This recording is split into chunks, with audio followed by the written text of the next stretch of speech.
I'm getting set to do the rocket mass heater in the shop. So the shop is a disaster area, other than this area, because that's where I'm going to be working. Done some of the preliminary stuff. I took out the wood stove. It was right here.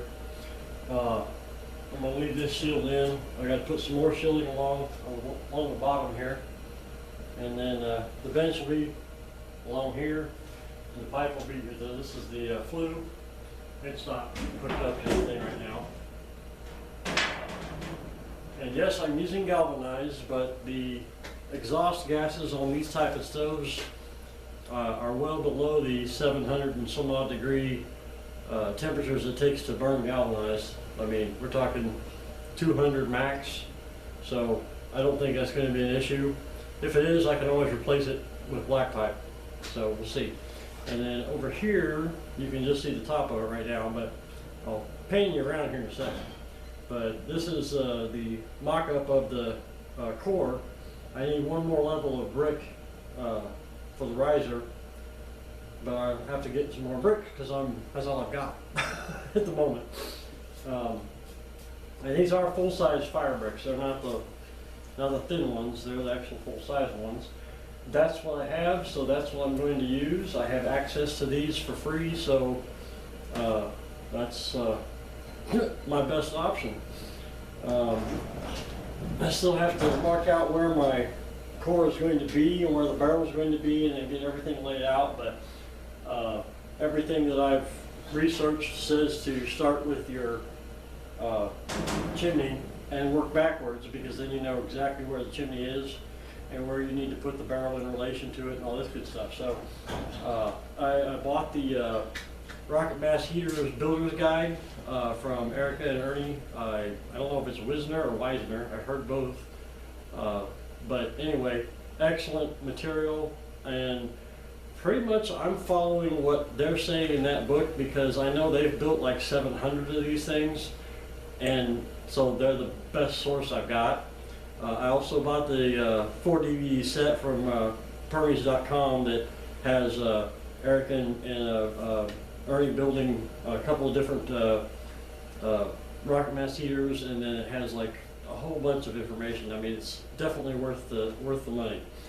So I'm kind of going by what they say in those. I'm not going to try to innovate my own thing on this one. As it stands, the plans are to build at least 3 and possibly 4 of these here on the property. One in this building, one in my office when I build it, and then we're going to put one out on the campground in the back, and possibly put a teepee over it, which is something they do on the first disc of the 4-disc set that I bought from Hermes. And the reviews on it were quite excellent, so I'm like, well, that sounds like something interesting to do. It'd be a neat little thing back there in the campground.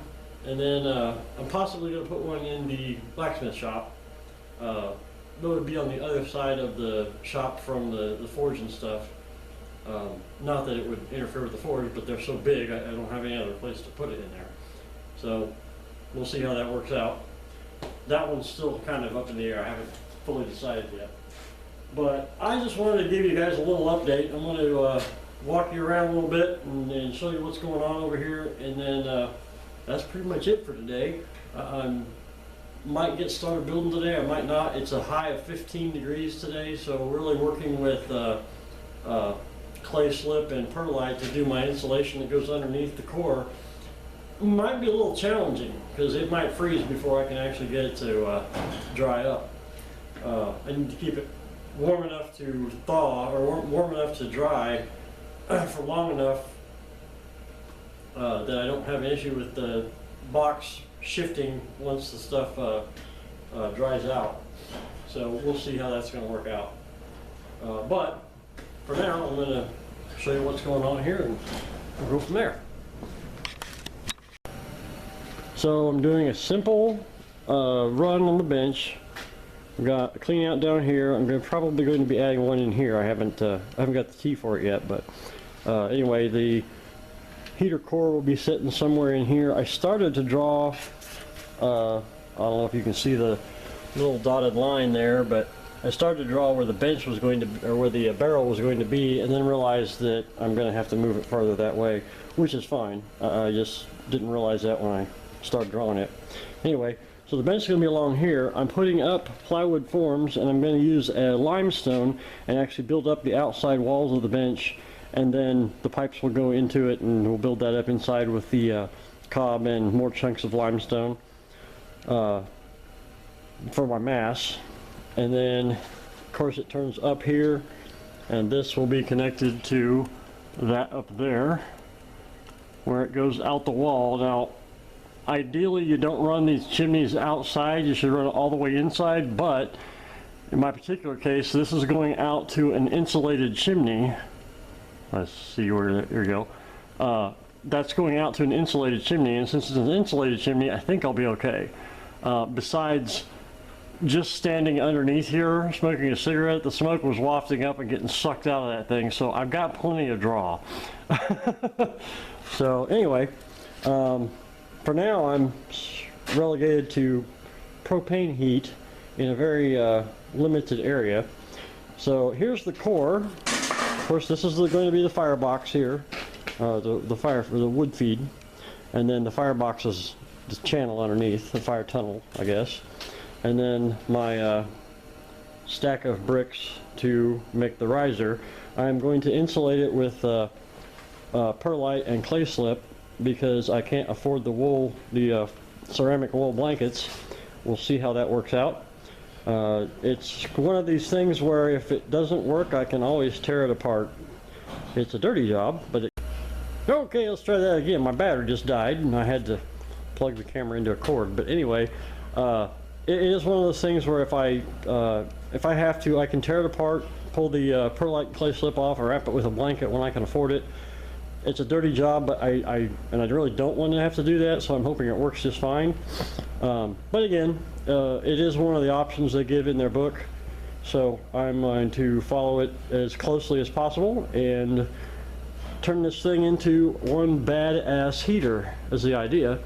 I'm also going to be putting, well, for one I have to raise that electric right there. I'm going to raise it up above the bench, and then the bench will be 24 inches tall, and I'm going to put pavers on the top of it to give kind of a flat surface so it can be used kind of as a workbench or whatever for items that aren't too sensitive to heat.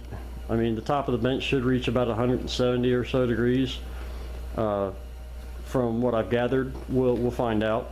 We will be doing lots of testing, but hopefully I get it built soon enough I can actually fire it up this year to warm up the shop. It is January 14th, 15th, something like that now.